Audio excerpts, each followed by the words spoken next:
皆さんごきげんよう。上川かおりんです。ヤフー知恵袋を見ていたら下記の質問がありました。今回も自作自演の質問ですがお答えしたいと思います。それでは早速いってみましょう。質問1、ナスについてお教えください。イオのポケドラクラウドを自宅につけて設定はうまくいったんですが 1GB を超える動画を iPhone8 からナスポケドラクラウドに転送すると10分くらいかかります。2022年1月27日とのことなんですが、前回の動画でも説明した通り、私の iPhone8 から Wi-Fi を使用して NAS へ転送すると、転送速度は 2,3mbps くらいしか出ていませんでした。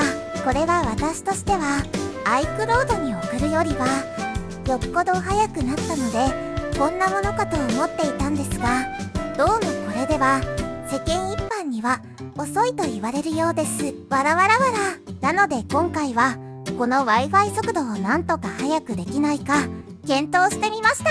まず一つの要因は私が使用している NTT のレンタルルーター RS500MI です。このルーターは2015年リリースされ ONU 内蔵無線 LAN 内蔵の一体型ルーターとなっています。で、この無線 LAN の機能なのですが、私は今まで遅いとは感じてはいなかったんですが、どうもインターネットで評判を探ってみると遅いようです。わらわらわら。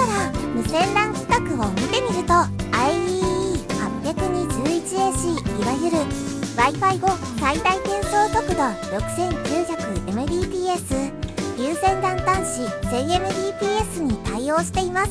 最新の規格は IEEE821AX いわゆる Wi-Fi6 最大転送速度 9600Mbps なので1世代古い機種ではあるんですが、最新機種に変更すればもっと速くなる可能性があることは分かりました。ただそれはお金がかかるので最終手段として取っておいて、今あるものでもう少し速くならないか検討してみました。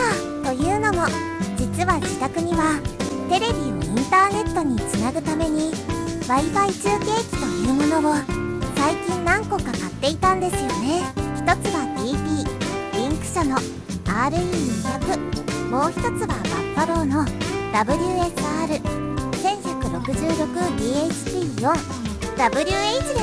どうやらこれらの機器を AP モード、アクセスポイントモード、またはブリッジモードというらしいにして、今のルーター RS500MI につなげれば Wi-Fi だけこの無線 LAN 機器の機能を使えるようになるようなんです。しかしまあこの設定というのが全く分かりづらいものでした。ぷんぷん。まず中継機として使用していたものを AP モードに変更する方法ですが、特にバッファローの製品はその記述がどこ探してもありません。背面のモードスイッチルーター AP、WB のうちどれにすればいいのか説明がありません。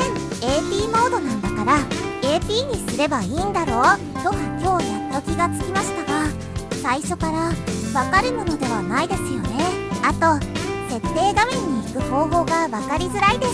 PC の IP アドレスを手動で 192.168.11××× に変更して初めてルーターの設定アドレス 192.168.11.100 にたどり着けます。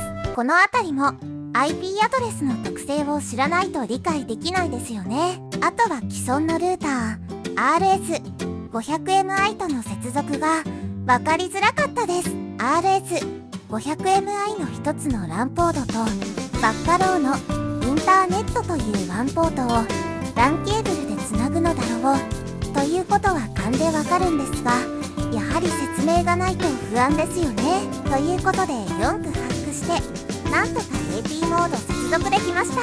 設定自体は無線 LAN のパスワードを入力するだけで使えました。で、早速スピードテストをしてみましたので発表いたします。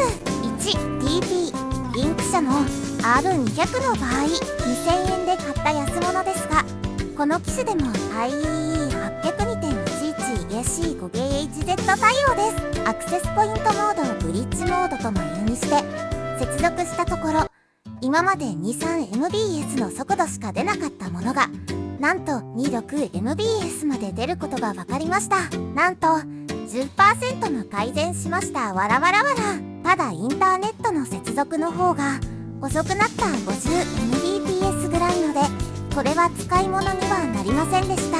2、バッファローの WSR1166DHP4 WH の場合、この機種でも IE821AC-VHZ 対応ですが、アクセスポイントモード、ブリッジモードとも有にして接続したところ、今まで 23MBS の速度しか出なかったものがなんと 2830MBS まで出ることが分かりました。なんと 30% も改善しました。わらわらわら。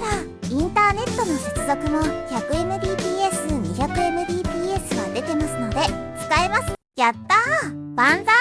今まで無駄にしていた機器が生き返りました。ということで、無線 LAN 機器を AP 接続モードで追加したらとりあえず速くなる可能性があるということが証明できました。